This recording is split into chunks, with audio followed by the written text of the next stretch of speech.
If you need help with your buddy sour horse, what you actually need is a better bond and to make your horse want to be with you. So, what we're going to be talking about today is we're going to be breaking down the 4 main reasons why your horse is buddy sour based on their personality. And we're also going to be talking about 4 distinctly different approaches for 4 distinctly different personalities of horses. And I have a whole lot to unpack, so let's just jump right in. Hi, I'm Ruby. I'm a whole horse stewardship trainer, and I have helped horses and humans just like you to have a deeper bond and better relationship for over 10 years. And over those 10 years, I've learned a few things. So I'm going to be sharing with you the 4 different strategies that I use for different horses who are buddy sour. And these 4 different strategies are based on the 4 different personalities that I have identified in both horses and humans. If you want to know what your horse's personality is before you jump into this video, there is a link in the description below. It's a free quiz. It'll help you to assess your horse's personality. And then from there, you'll be able to use one of the 4 strategies that we have here. Okay, so our 4 different personality types have very distinct needs that they need to be met in order to feel safe with you leaving the herd. So before we jump into that, I think it would be helpful just to spend a moment discussing why horses get buddy sour in the first place. So horses, as you probably have figured out by now, are prey animals, and they also live in herds. Even though they're prey animals, they don't have a whole lot of defenses to defend them against predators, other than maybe the ability to kick. But where they really get their safety from is from their herd mates and from developing a sense of trust and respect and a bond with their herd mates. If you ever watch a herd of horses that are all out grazing, if one of them alerts to something, pretty quickly the rest of them all start to alert as well, even if there's nothing there. So what's happening is that they're all sort of co-regulated and they've all become this sort of cohesive herd, this like group mindset where they're able to protect each other by being safe in numbers. So if you think about it from that perspective, it makes a lot of sense why your horse doesn't want to leave the safety of their herd unless they feel compelled to be with you for some other reason. So what we're going to be talking about is how to make being with you feel like the more attractive idea and make leaving the herd feel like a safe option. So what we're going to be working on is finding ways to make sure that your horse knows that they will be returning back to that herd and that they have the safety and the sort of secure attachment of being able to leave and return. And then also knowing that they can be safe with you as their person. I can't pass this up. I need girl. Oh. So if your horse is a feeler, which is the type that is they're very sensitive, but they also kind of lack boldness and often can lack confidence.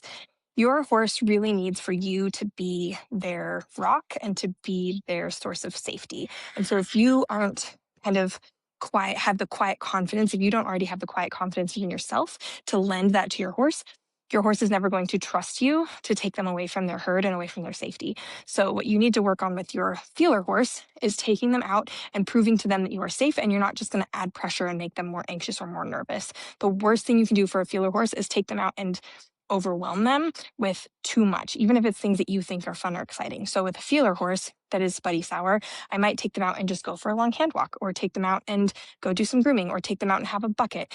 But what you're doing is basically making being away from the herd feel safe and calm and inviting.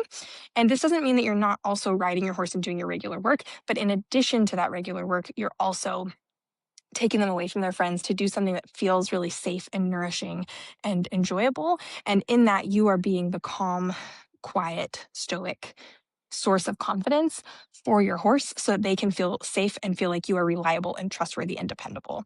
So that's the feelers. Type 2 are the achievers. What an achiever craves is a little bit of a challenge. An achiever, like this horse, loves a puzzle. They love to figure something out. And so if you're taking your achiever out and you're taking the approach of the feeler where you're just kind of like being slow and you're grooming them and you're having a bucket, the achiever is really quickly going to get bored and they're going to be like, I would rather be with my friends because that feels safer and it's more entertaining. So with the achiever type, the goal is going to be actually to get them out and to learn something, to do something, to accomplish something together. So this might be going on a trail ride, or hand walking them on a trail, or hand walking them through an obstacle course, or teaching them a new trick, or could be just going out for more frequent rides, whatever that may look like for your horse that is sort of engaging and exciting for them. But the idea is that you're saying, look, when you come out, we get to do fun stuff together that you enjoy doing. And that's going to make you feel more appealing for your horse. And they're not just going to be like thinking about their herd mates the whole time. The big thing with the achievers is more of like a mental distraction, making them feel engaged in a very brainy mental capacity when they're away from their herd. Type number 3 are the cruisers, and cruisers tend to kind of get the reputation of being lazy or stubborn or stick in the mud. So these are the horses that you try to take them away from their friends and they just like stop and they're like, I'm not going.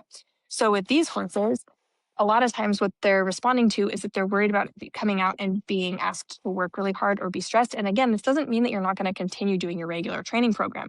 But if you have a cruiser, you might bring them out and it's actually be sort of similar to the feeler, but instead of being this like quiet, confident energy, you might need to be a little bit more like peppy and cheerleadery. And so you might be a little bit more like, hey, we're going to go groom you and have a full on spa day. And it's going to be so wonderful. I'm not asking anything of you. You don't have to work harder. I'm going to do the hard work, but we're going to go have fun and do something playful and exciting together. You might take them for a playful turnout or to do another, like an obstacle course. But instead of like for the achiever, where you're doing the obstacle course with this idea of like, let's figure out this brainy thing, for the cruiser, it's more of like, let's just go enjoy doing this fun thing together slowly and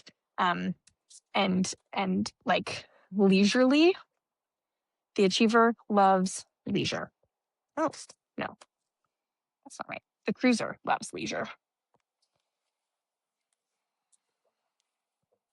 Come over here. You are in the way. Come on. Good girl. Okay. Good girl. Oh. All right.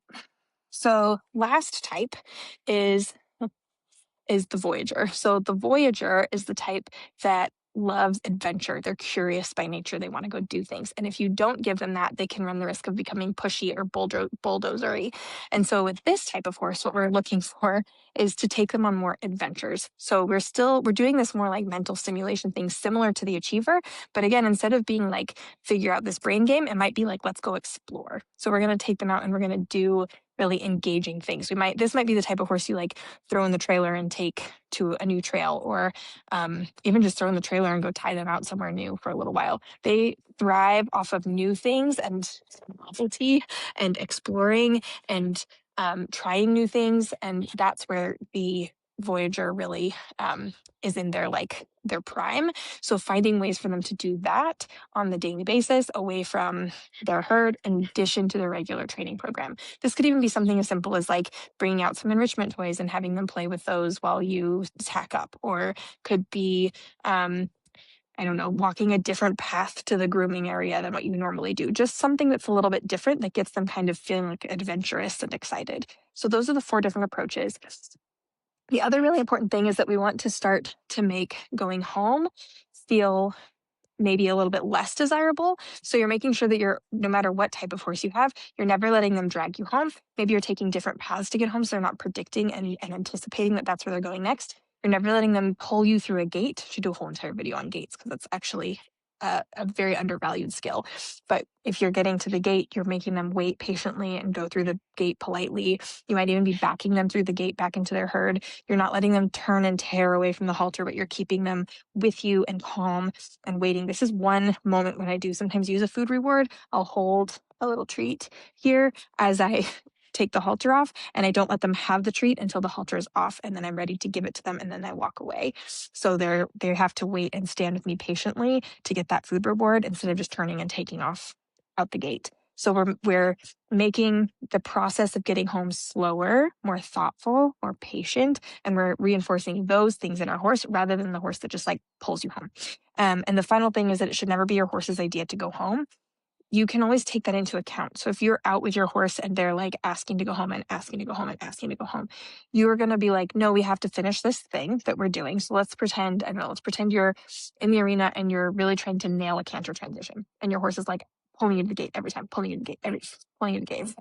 You might be like, okay, you know what? I'm going to let go of the canter transition and we're just going to try to get past the gate without you trying to pull me to it. Once you do that, we're done. The other really important thing is that we're not ending at the gate. So we're going to end our ride over in the far side of the arena. Or if you're riding out of the arena, you're not ending the ride right at the barn. So you might get off somewhere different to sort of disincentivize your horse to pull you there, because eventually what's going to happen is their mind is going to go, okay, what happens with horses is they have a really, really strong ability to correlate cause and effect. And so what your horse thinks is, I get to the gate and then I'm done. So what you need to do is say, that's actually not true. The gate doesn't mean you're done. I say you're done. It's not the gate. Because your horse thinks, regardless of what you want to do, if I just get to the gate, I get to be finished. So we need to say, actually, I decide when we're finished, and I'm going to decide when I feel like it and not when we're near the gate. So we're going to take the gate out of that correlation. Holy moly, Olive. You are the boomerangest of boomerangs today. Yeah.